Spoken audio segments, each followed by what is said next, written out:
수진의 손이 빠르게 태산의 뺨을 강타했습니다. 짝 하는 소리가 복도에 크게 울려 퍼졌습니다.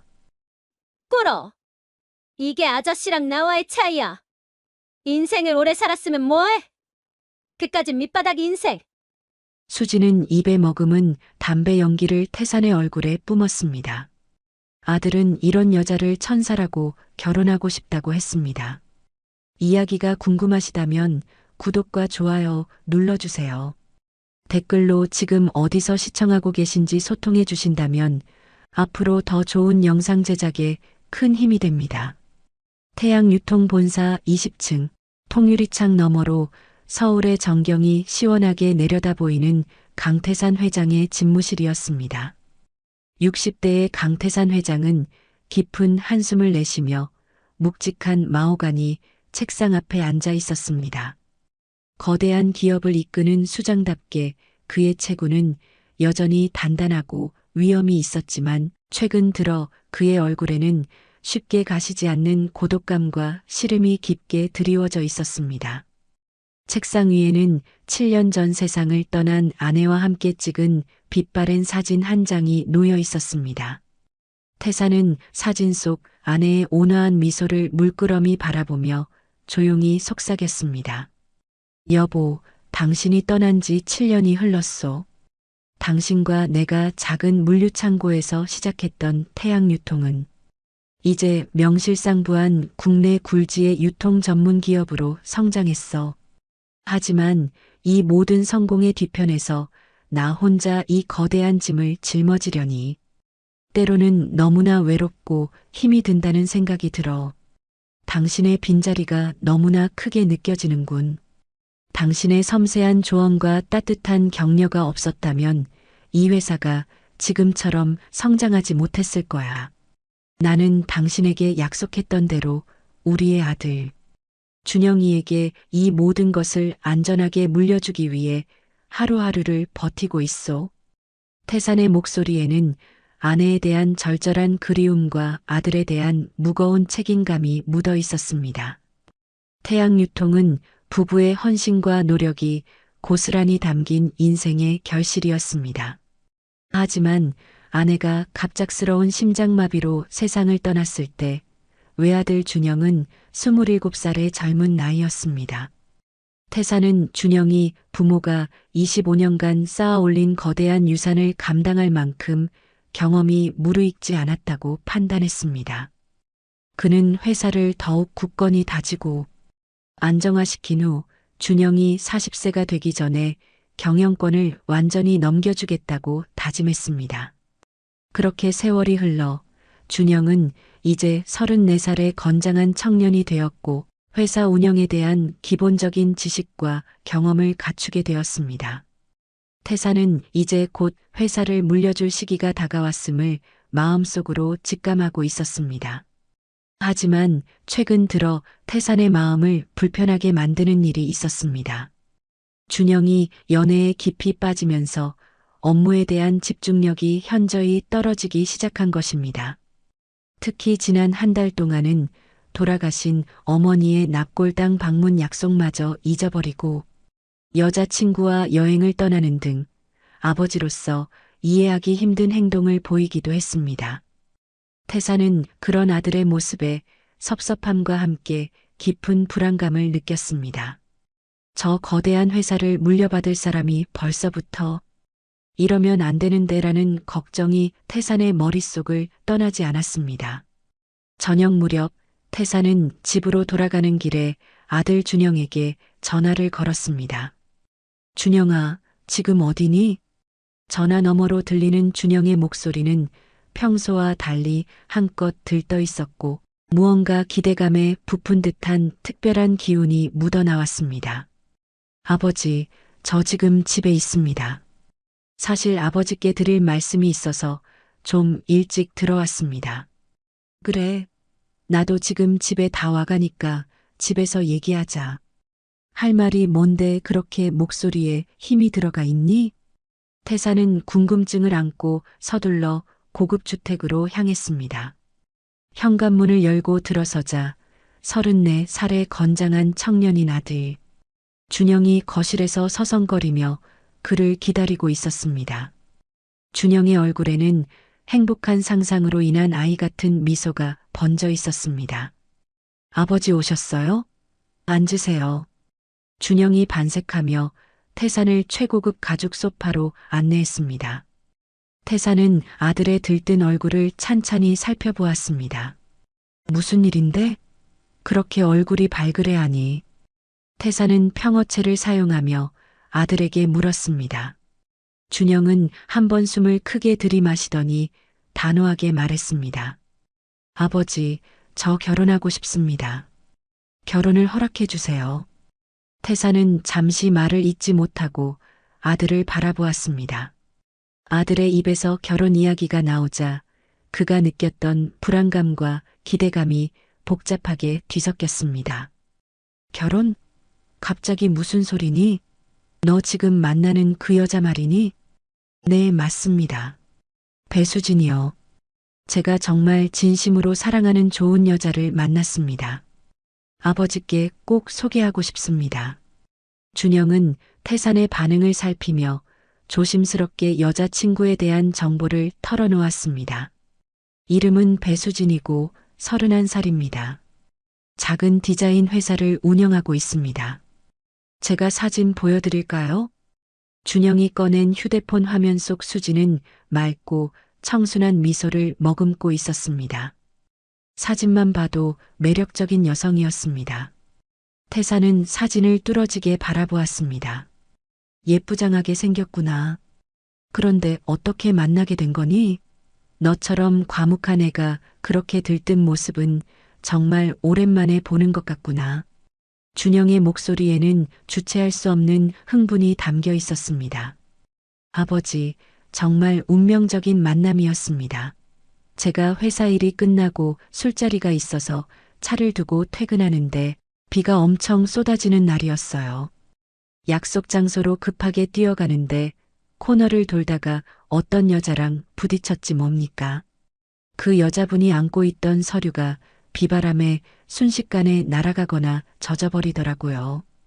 준영은 당시의 상황을 회상하며 눈을 반짝였습니다.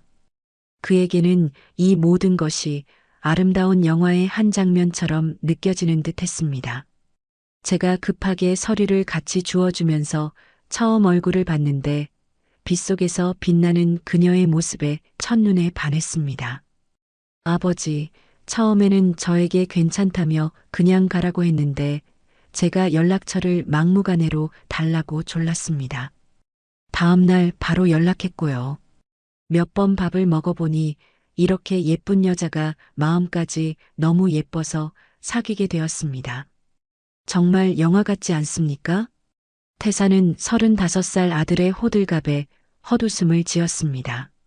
하지만 아들의 눈빛이 진심임을 알기에 그의 마음은 조금씩 흔들렸습니다.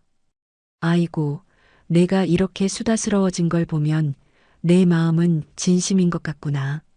그런데 마음이 예쁘다는 건 어떻게 아는 거니? 아버지, 정말 대단한 여자입니다. 요즘 젊은 여자들 담배 피우는 거 정말 보기 싫은데 수진이는 담배도 안 피우고 술도 거의 못 마셔서 마시지 않습니다. 이런 여자를 어디서 찾습니까? 완전 천사예요. 천사. 저는 그녀가 이 세상에 내려온 천사라고 생각합니다.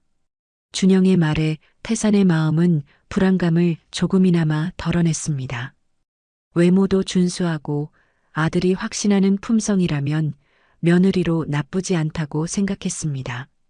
준영은 태산의 표정을 읽고 더욱 간절한 목소리로 말을 이었습니다. 아버지도 빨리 수진이를 만나보셨으면 좋겠어요. 아버지 마음에 꼭 드실 겁니다.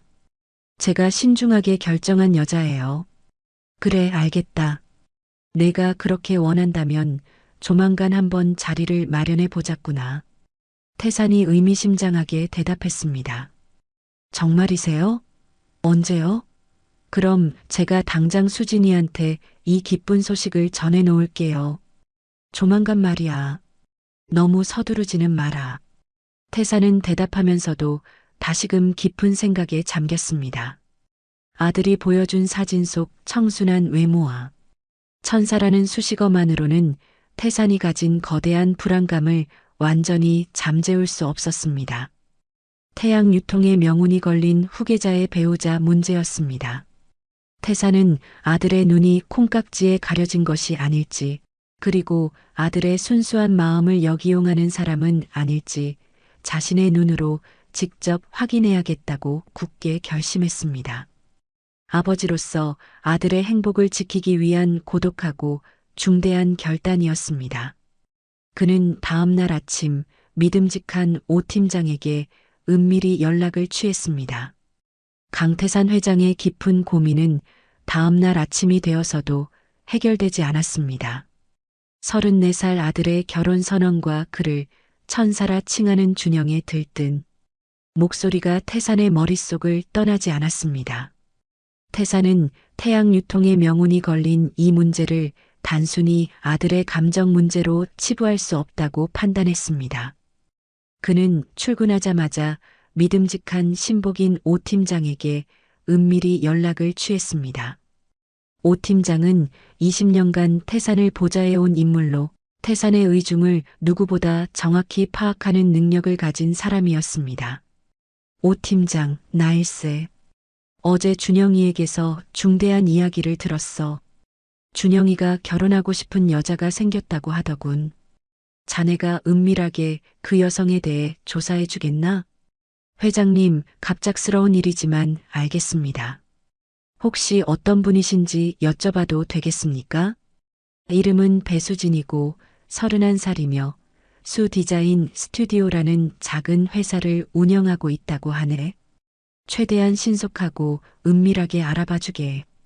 준영이에게는 절대 알려져서는 안 돼. 명심하겠습니다, 회장님. 결과를 빠르게 보고드리겠습니다. 태산은 오 팀장의 능력을 믿었지만 왠지 모를 불안감에 하루 종일 업무에 집중할 수 없었습니다. 오 팀장이 어떤 보고를 들고 올지, 아들의 행복한 미래를 위협하는 불순한 요소는 없을지 끊임없이 생각했습니다. 이틀 후 오후 늦게 오 팀장이 태산의 집무실을 찾았습니다. 오 팀장의 표정은 평소와 달리 심각하고 굳어 있었습니다. 회장님, 조사 결과를 보고드리겠습니다. 그래, 오 팀장. 자네 표정이 좋지 않은데 무슨 문제라도 있는 건가? 태산은 직감적으로 좋지 않은 소식임을 예감했습니다. 오 팀장은 준비해온 서류를 펼치며 조심스럽게 말했습니다.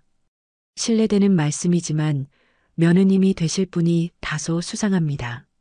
아드님께서는 천사라고 하셨지만 제가 알아본 소문은 너무나 부정적입니다.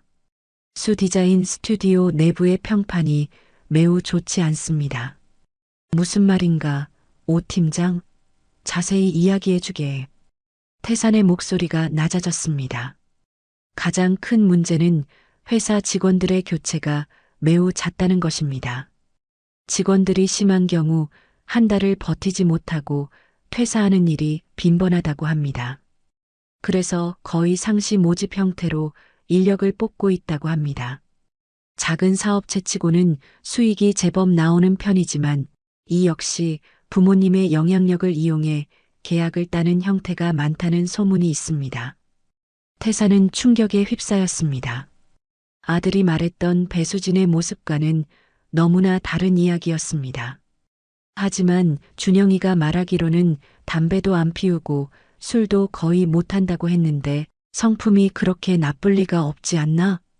저도 처음에 회장님께 들은 이야기와 너무 달라서 놀랐습니다.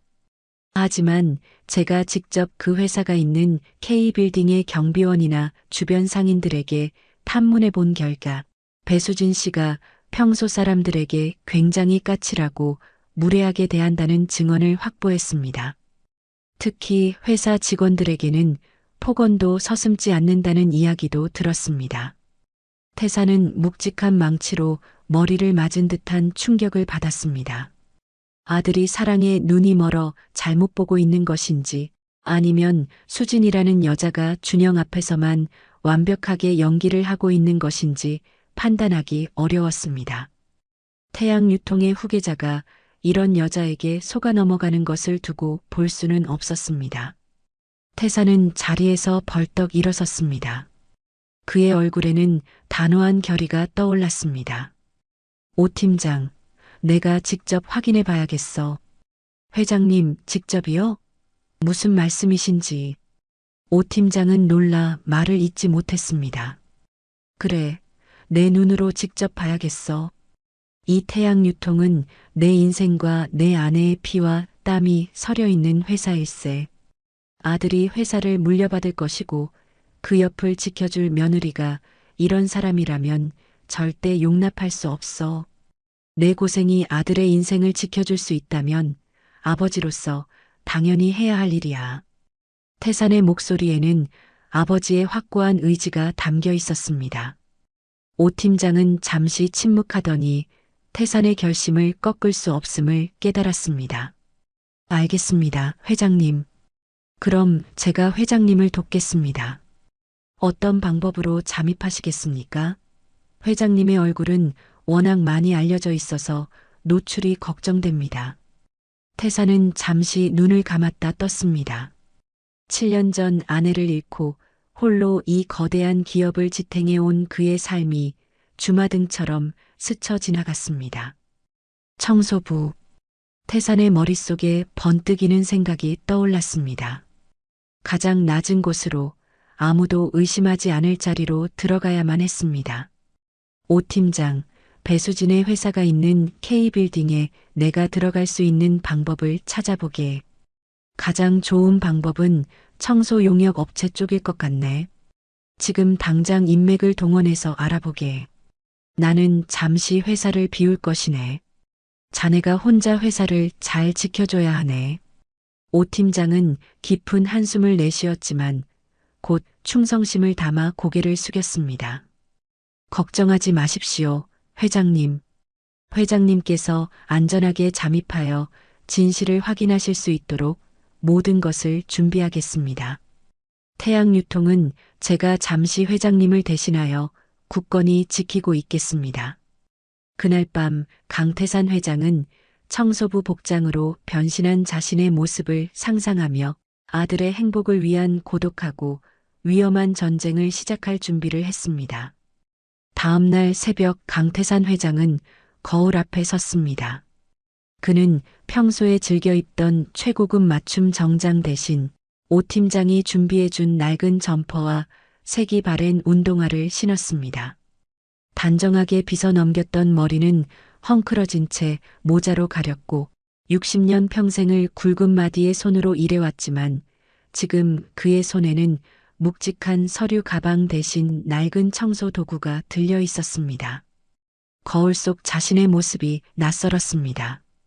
태양 유통을 이끄는 카리스마 넘치는 회장이 아닌 그저 고단한 삶의 무게를 짊어진 평범한 청소부의 모습이었습니다.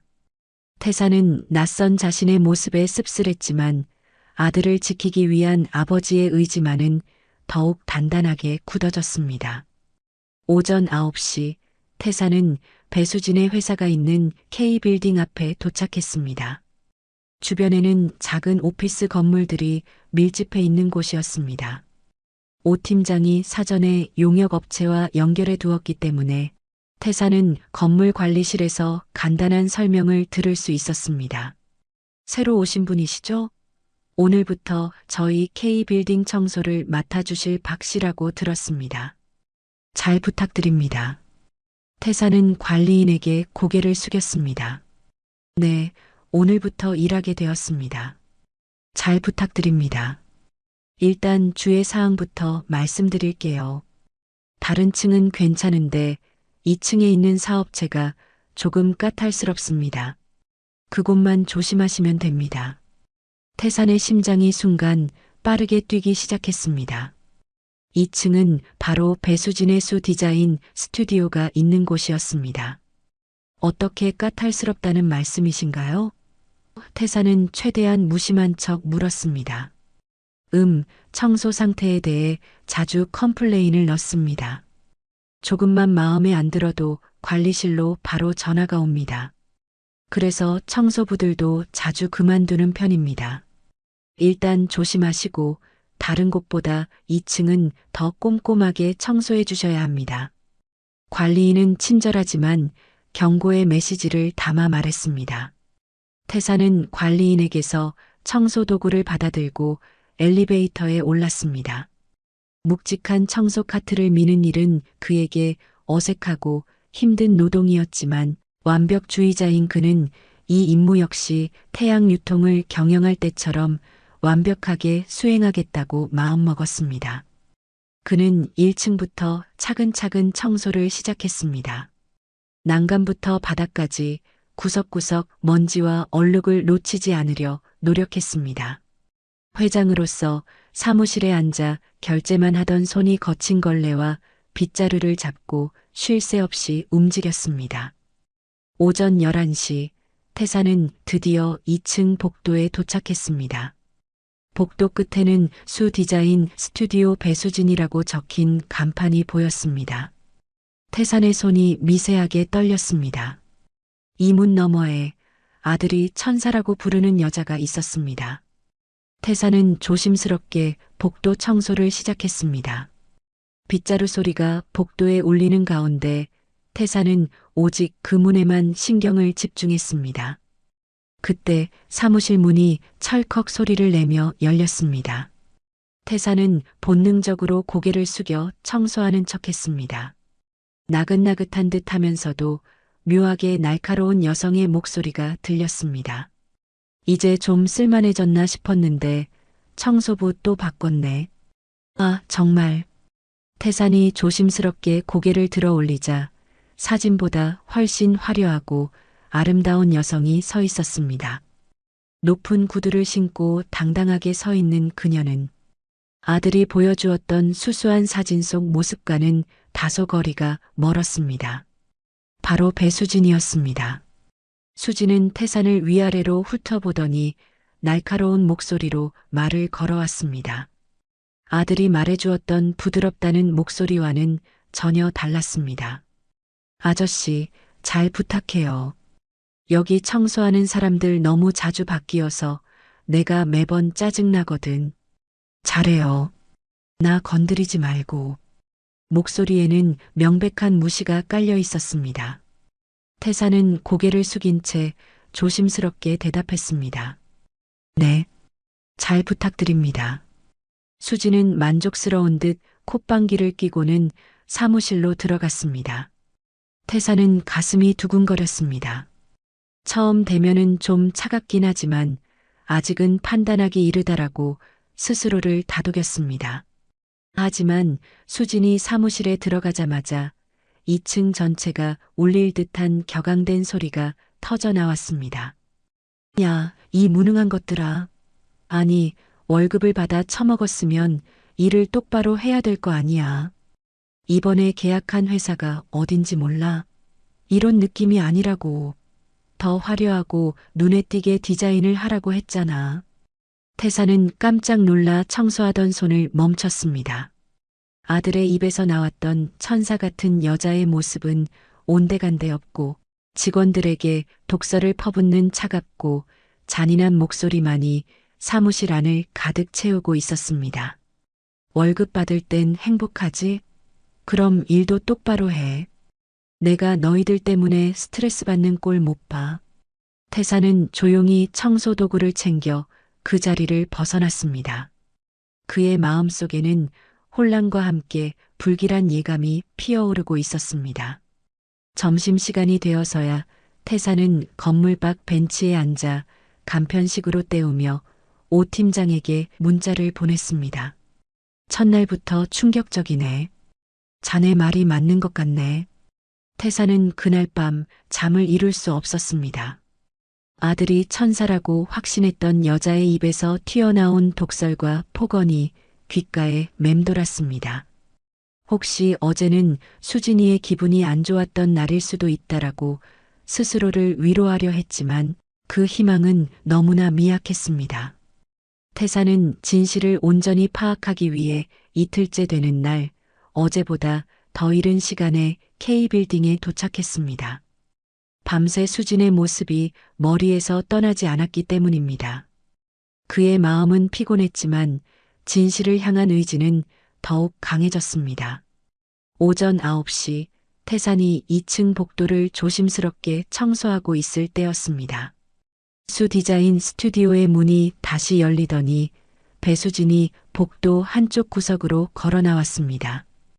그녀의 손에는 작은 전자담배가 들려 있었습니다.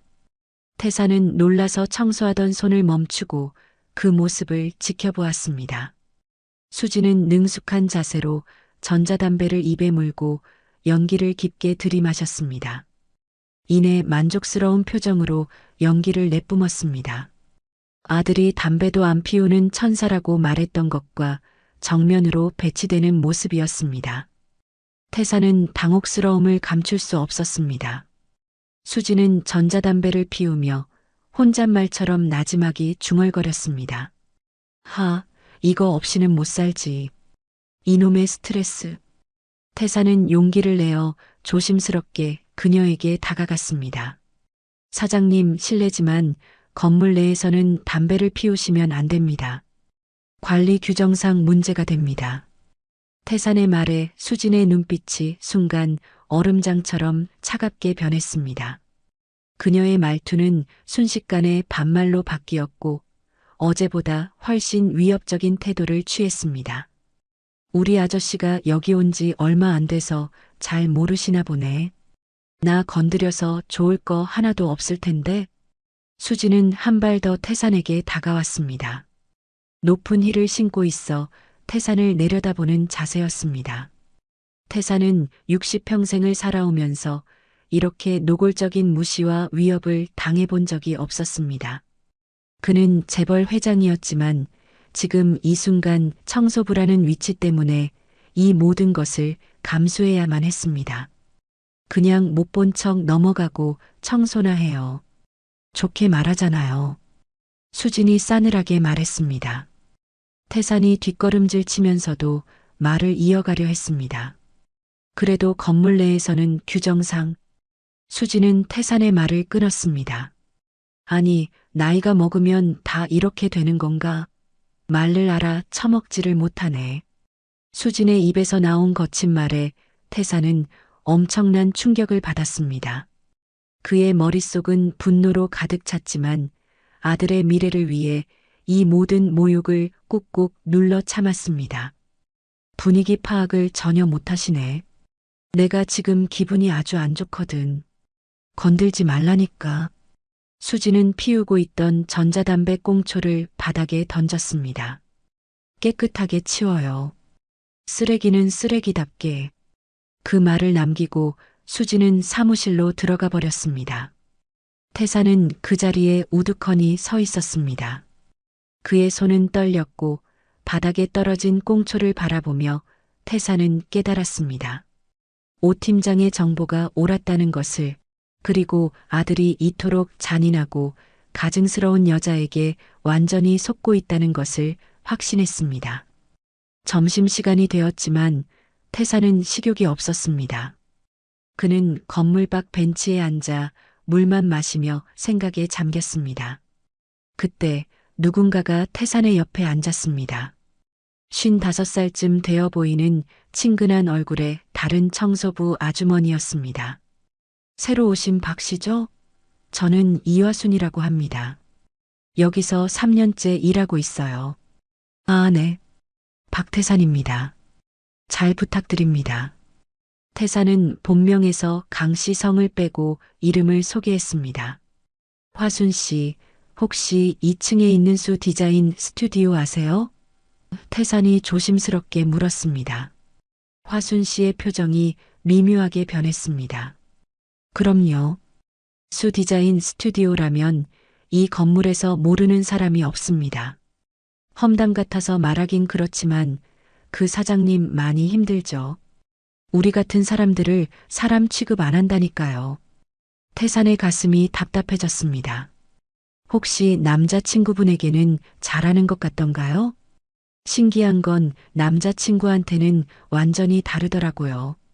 가끔 밖에서 기다리다가 같이 가는데 원래 저런 여자였나 싶을 정도로 착한 여자처럼 굴어요. 근데 박 씨, 조심하세요. 그 사람 원래 자기 마음에 안 들면 끝까지 괴롭혀요. 전에 저도 비슷한 일 당한 적이 있거든요. 저한테는 아줌마 때문에 내가 스트레스 받는다고 소리 지르더라고요. 화순 씨의 경고는 태산의 마음에 깊이 박혔습니다. 아들을 향한 완벽한 연기가 분명했습니다. 태산은 준영의 순수한 마음이 이용당하고 있다는 생각에 분노가 치밀었습니다.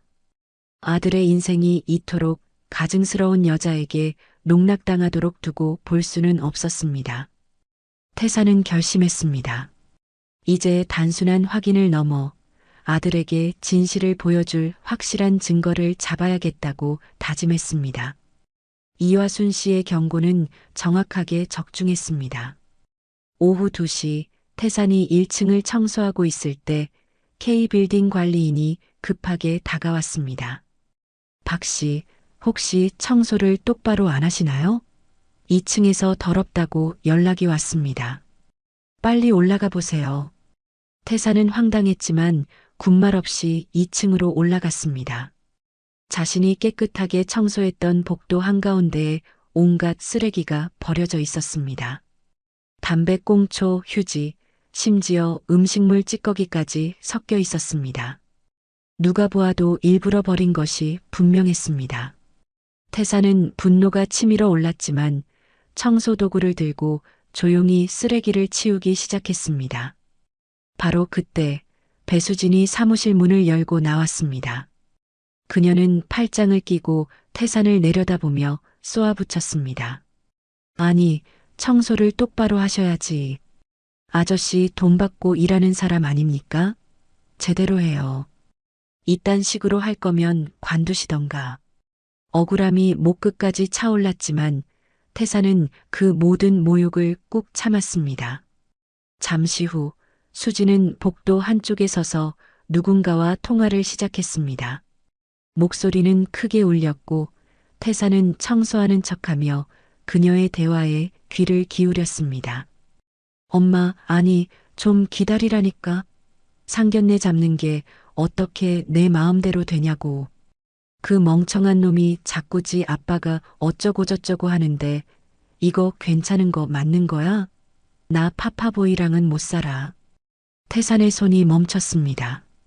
준영을 멍청한 놈, 파파보이라고 부르는 목소리에 태산의 온몸이 차갑게 식었습니다. 아들에 대한 모욕이 태산의 가슴에 날카로운 칼날처럼 꽂혔습니다. 그래. 엄마 말대로 돈 많은 남자는 맞지. 아들 하나니까 물려주는 것도 맞을 거고. 안 그러면 그런 모자란 놈을 내가 왜 만나? 엄마, 나 지금 연기하는 거 너무 힘들다고. 내가 비 오는 날 그 자식 만나려고 얼마나 고생했는데. 아, 짜증나. 끊어. 수지는 전화를 끊은 후 짜증 섞인 표정으로 태산을 힐끗 쳐다보고는 사무실로 다시 들어갔습니다. 태산은 그 자리에서 움직일 수 없었습니다.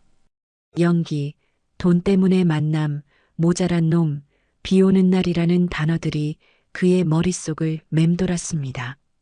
준영이 그토록 소중하게 여겼던 운명적인 만남과 천사라는 이미지가 모두 수진이의 철저한 계산과 연기였다는 충격적인 진실이었습니다. 수진에게 준영은 사랑의 대상이 아니라 단지 돈을 위한 도구이자 돈덩어리에 불과했습니다. 태산은 분노와 함께 아들을 향한 깊은 연민을 느꼈습니다. 그토록 순수했던 내 아들이 저런 악녀에게 속아 넘어가고 있다니. 내가 미리 막아야 한다. 아들을 지킬 수 있는 사람은 나뿐이다. 태산의 온몸이 떨렸지만 그 떨림 속에서 아버지의 결단은 더욱 단단해졌습니다. 단순한 이별 통보만으로는 준영이 진실을 믿지 않을 것이 분명했습니다. 준영에게는 수진의 본 모습을 담은 확실한 증거가 필요했습니다. 그날 저녁 집에 돌아온 태산은 오 팀장에게 전화를 걸었습니다. 오 팀장, 내가 생각했던 것보다 훨씬 심각하네. 이 여자는 처음부터 모두 계획적으로 준영이를 만났어. 태사는 낮에 수진의 전화 통화 내용을 요약해서 전달했습니다. 오 팀장의 목소리도 분노로 가득 찼습니다. 세상에 준영군을 그렇게 모욕하다니요. 당장 결혼을 막아야 합니다. 회장님. 제가 당장 준영군에게 말씀드리겠습니다. 안 되네, 오 팀장. 준영이는 저 여자를 너무 믿고 있어. 내가 일방적으로 말하면 오히려 나를 오해하고 반발할 걸세. 준영이가 스스로 진실을 깨닫게 할 수 있는 결정적인 증거가 필요하네. 자네가 내일 작은 소형 카메라와 녹음기를 준비해 줄 수 있겠나? 최대한 은밀하게. 녹음기 말씀이십니까?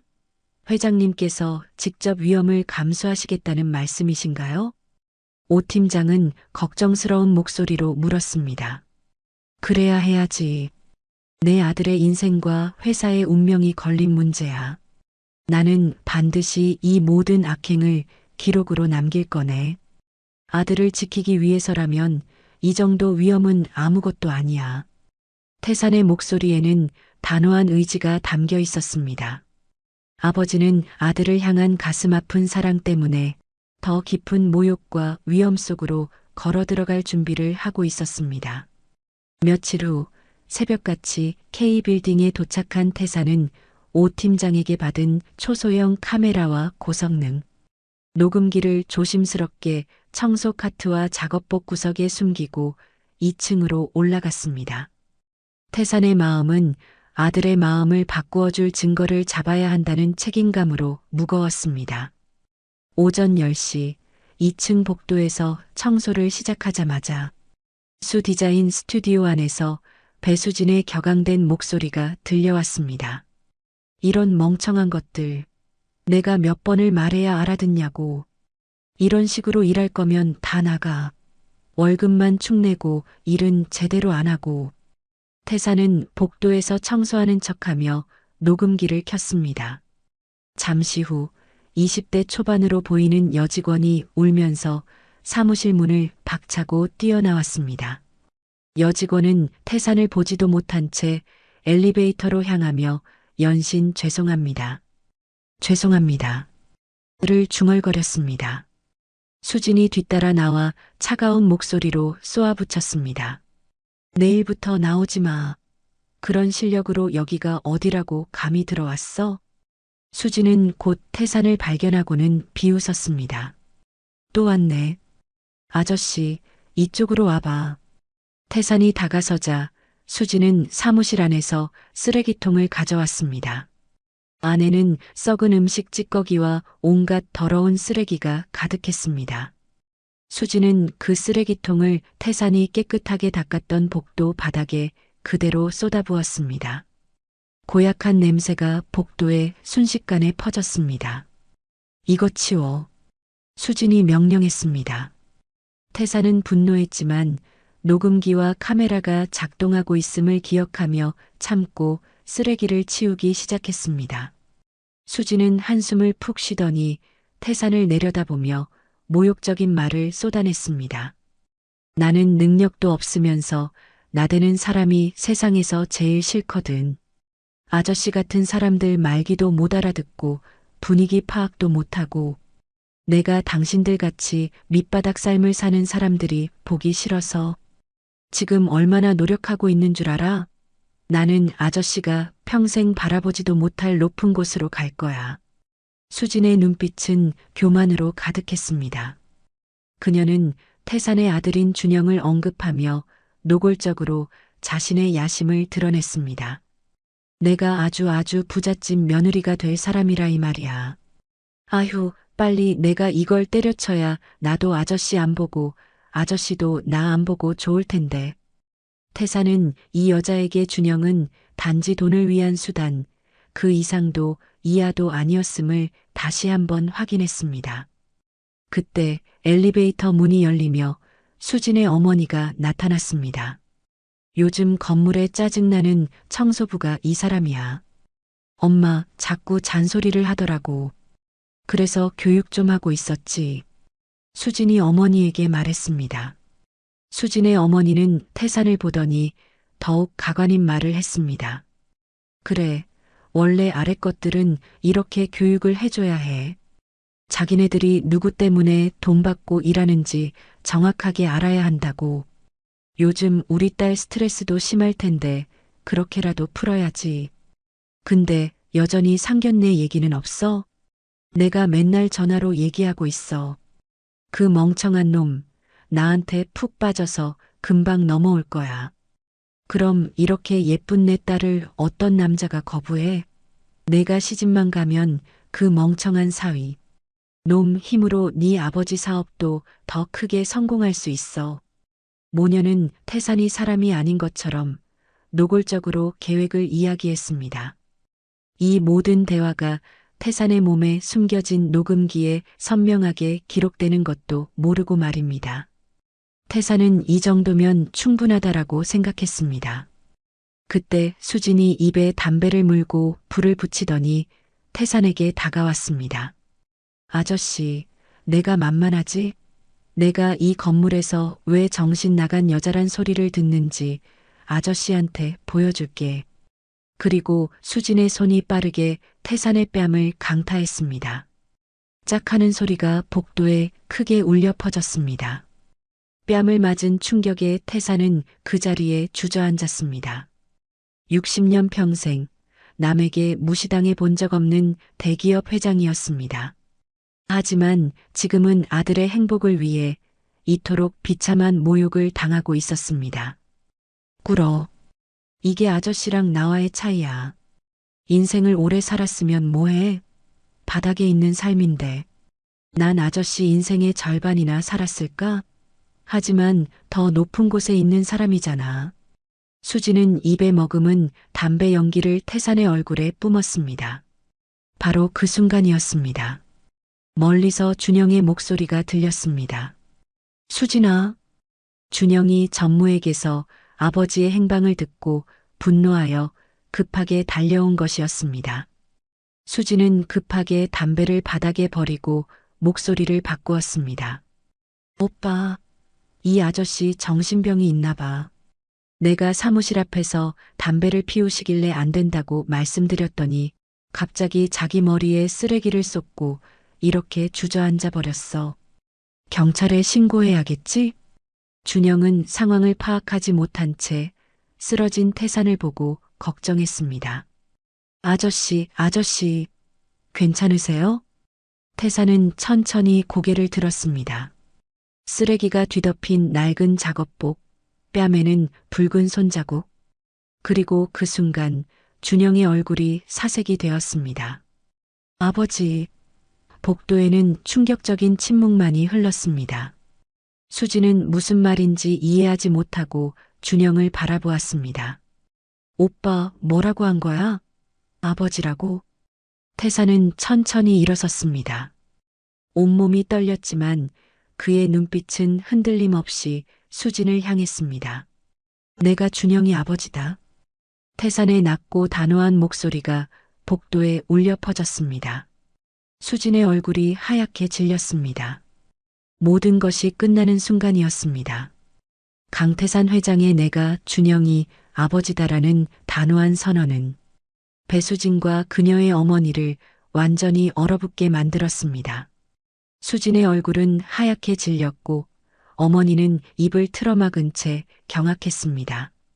자신이 그동안 밑바닥 인생이라며 모욕하고 쓰레기를 뿌렸으며 심지어 뺨까지 때렸던 청소부가 태양유통의 회장이자 예비 시아버지였다는 충격적인 진실에 수지는 정신을 차릴 수 없었습니다. 아들 준영은 여전히 상황을 이해하지 못한 채 혼란에 빠져 있었습니다. 아버지, 대체 이게 무슨 일입니까? 왜 여기에, 왜 청소부 복장을? 준영의 목소리는 떨렸고 눈빛은 흔들렸습니다. 태산은 쓰레기와 재가 묻은 작업복을 입은 채 아들을 향해 차분하고도 힘 있는 목소리로 대답했습니다. 널 지키기 위해서였다. 이 여자에게서 널 지키기 위해서 내가 직접 와서 확인했단다.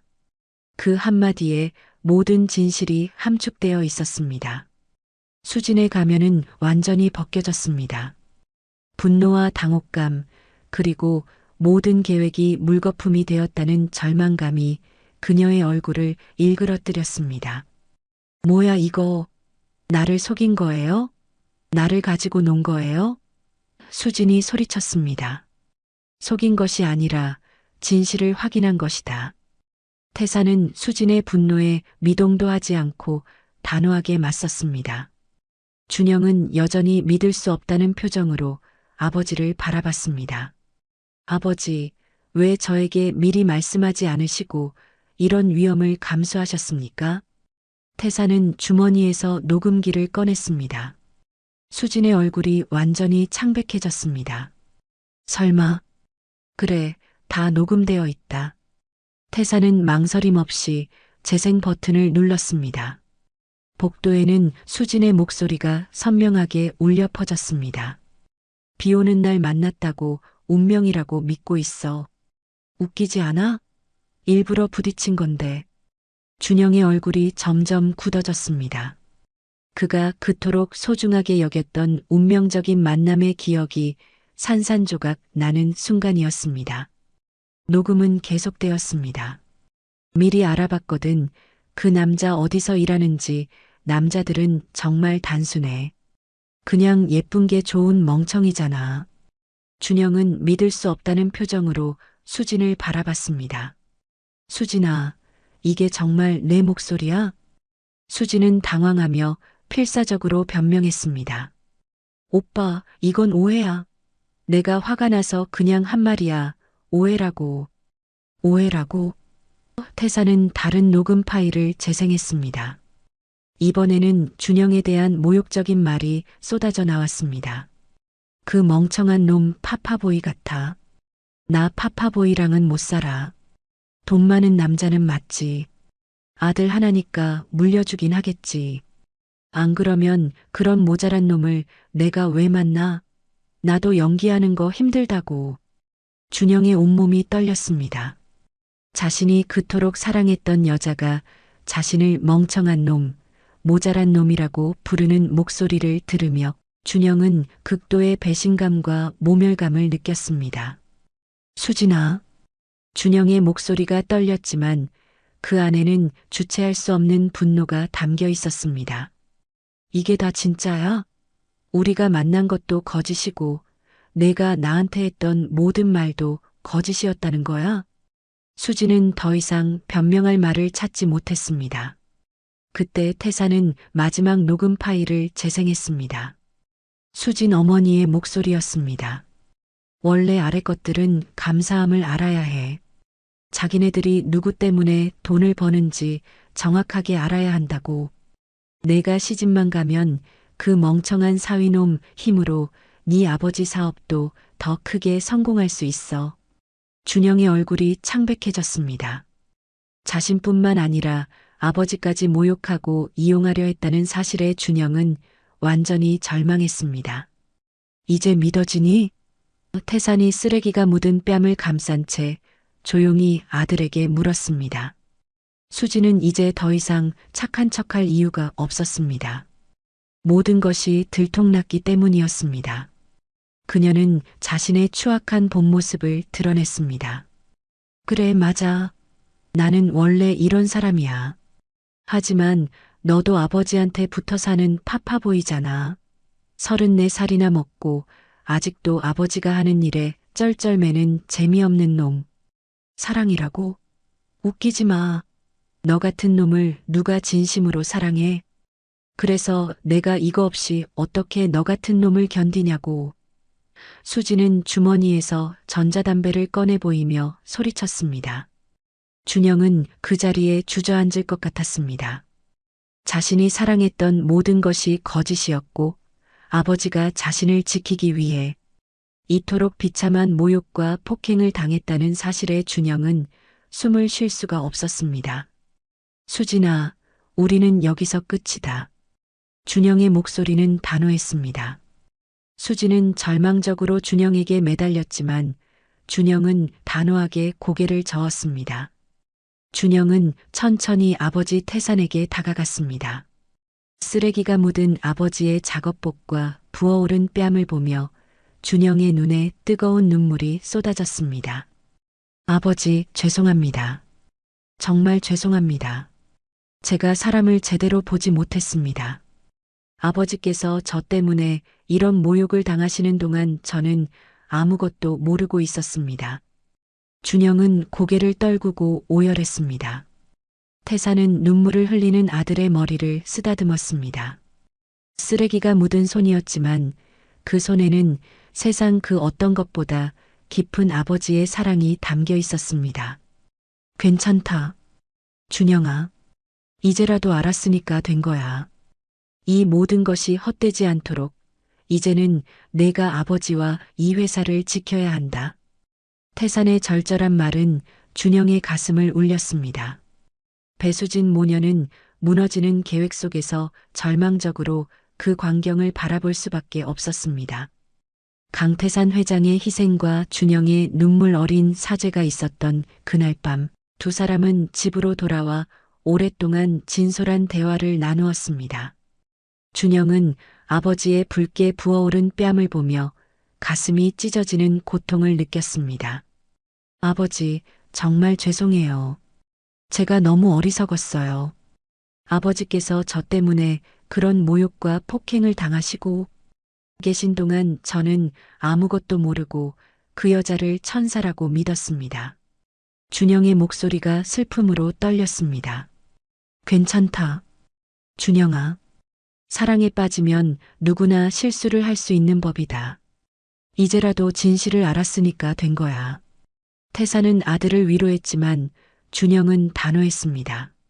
아버지, 저는 그냥 넘어갈 수 없습니다. 이것은 단순히 저를 속인 것만이 아닙니다.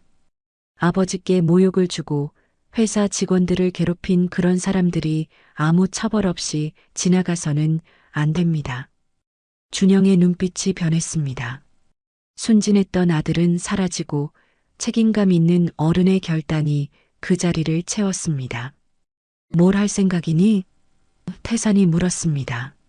아버지가 찍으신 영상과 녹음 파일만 저에게 주세요. 이제부터는 제가 이 모든 것을 처리하겠습니다.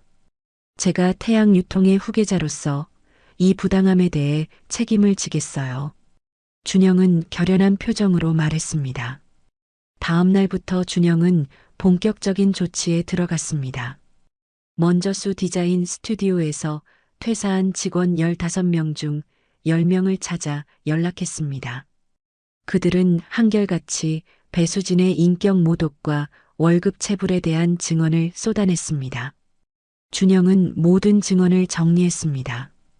또한 수진의 아버지가 운영하는 사업체에 대해서도 정밀 조사를 진행했고 오 팀장의 도움으로 탈세 및 강요제 혐의가 상당하다는 것을 확인했습니다. 준영은 법무팀을 통해 수진에 대해 사기죄와 명예훼손죄로 수진의 아버지에 대해 탈세와 강요죄로 고소장을 준비했습니다. 곧이어 퇴사 직원들의 집단 고소와 국세청의 세무조사가 수진 모녀에게 들이닥쳤습니다. 여기서 그치지 않았습니다. 준영은 아버지의 청소부 잠입 영상과 녹음 파일, 그리고 수진의 폭언이 담긴 영상을 인터넷에 공개했습니다. 제목은 가면을 쓴 악녀의 실체였습니다. 밑바닥 삶을 사는 사람들, 멍청한 파파보이, 멍청한 사위, 놈 등 수진과 그녀 어머니의 모든 모욕적인 발언이 세상에 그대로 공개되었습니다. 영상은 순식간에 바이럴되었고 수천 개의 댓글이 달리며 수진은 사회적으로 매장되었습니다. 수 디자인 스튜디오는 하루 만에 문을 닫아야 했습니다. 몇 주 후 준영은 아버지와 함께 돌아가신 어머니의 납골당을 찾았습니다. 준영은 무릎을 꿇고 눈물을 흘렸습니다. 어머니, 죄송하고 감사합니다. 이번에 정말 큰 인생 경험을 했어요. 아버지께서 저를 위해 많은 고생을 하셨고요. 이제 제가 아버지와 태양유통을 굳건하게 지킬게요. 태사는 아들의 어깨에 손을 올렸습니다. 여보, 우리 준영이가 정말 많이 성장했소. 이제 회사를 맡겨도 될 것 같아. 당신도 기뻐할 거요. 준영은 아버지를 바라봤습니다. 아버지, 정말 감사해요. 제가 어리석을 때 지켜주시고 진실을 알려주셔서 이제 회사 일도 너에게 더 많이 맡길게. 내가 사람을 보는 눈을 가졌다는 것을 느꼈다. 3년 안에 완전히 경영권을 물려줄 생각이다. 태산의 말에 준영의 눈이 반짝였습니다. 그로부터 1년이 흘렀습니다. 태양유통은 준영의 주도하에 매출이 크게 증가했습니다. 준영은 이제 진정한 경영자의 모습이었습니다. 태산은 집무실에서 뿌듯한 미소를 지었습니다. 그때 준영이 찾아왔습니다. 아버지, 말씀드릴 일이 있습니다. 준영의 얼굴에는 부끄러움과 함께 행복이 담겨 있었습니다. 요즘 만나는 사람이 있니? 태산의 표정이 순간 긴장했습니다. 네, 플로리스트입니다. 윤아름이라고 32살이고 작은 꽃집을 운영하고 있어요. 제가 회사 일로 스트레스 받을 때 그분 꽃집에 갔다가 만났습니다. 그분은 저에게 건강이 우선이다. 무리하지 말라고 조언해 주더군요. 그리고 제가 어머니와 아버지 이야기를 하면 아버지를 존경하고 어머니의 소중함을 안다고 했습니다. 이번에는 제가 먼저 그분을 아버지께 확인받고 싶습니다. 태사는 아들의 신중한 모습에 감동했습니다. 며칠 후 태사는 윤아름 씨의 꽃집을 찾았습니다. 위장 없이 태양유통회장으로서 정정당당하게 찾아갔습니다. 아름 씨는 단정한 외모와 따뜻한 미소를 가진 여성이었습니다. 회장님, 처음 뵙겠습니다. 준영 씨에게 말씀 많이 들었습니다. 아름 씨의 첫 인사는 정중하고 진심이었습니다. 두 사람은 꽃집 근처 조용한 카페에서 대화를 나눴습니다. 아름 씨는 가족을 소중히 여기고 자신의 일에 열정을 가진 진실한 사람이었습니다. 아버님, 저도 편모스라에서 자라서 준영 씨의 마음을 이해할 수 있어요. 준영 씨가 아버님을 얼마나 존경하는지 늘 이야기하더군요.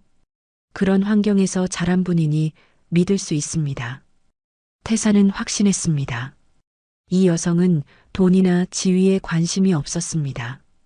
오직 아들 준영 자체를 사랑하고 있었습니다. 아름 씨, 우리 준영이 잘 부탁해요. 허락이 아니라 진심으로 환영합니다. 태산의 말에 아름 씨는 눈물을 글썽였습니다. 감사합니다, 아버님. 저도 아버님을 진짜 아버지처럼 모시겠습니다. 6개월 후 두 사람은 조촐한 결혼식을 올렸습니다. 태사는 며느리를 얻는 기쁨과 함께 아들의 진정한 행복을 완성했다는 안도감을 느꼈습니다. 1년 후 준영은 태양유통의 실질적인 경영자가 되었고 아름은 새로운 생명을 준비하며 가족의 품을 더욱 풍요롭게 만들었습니다. 아버지, 정말 감사해요. 그때 아버지께서 저를 구해주지 않으셨다면 지금의 이 행복은 없었을 것입니다. 이제야 진정한 사랑과 사람의 가치를 알겠습니다. 어느 날 저녁 준영이 태산에게 말했습니다. 태산은 든든해진 아들의 손을 잡았습니다. 모든 일에는 다 이유가 있는 법이다. 그 일이 있었기 때문에 내가 진짜 사랑이 무엇인지 알게 되었고 이렇게 좋은 사람을 만날 수 있었던 것이란다. 태사는 아들이 진정한 어른이 되었음을 느끼며 깊은 평안을 얻었습니다. 고생 끝에 찾아온 진정한 행복이었습니다.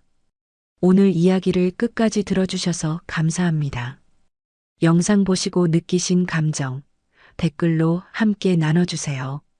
여러분의 한마디가 누군가에겐 큰 위로가 될 수 있습니다.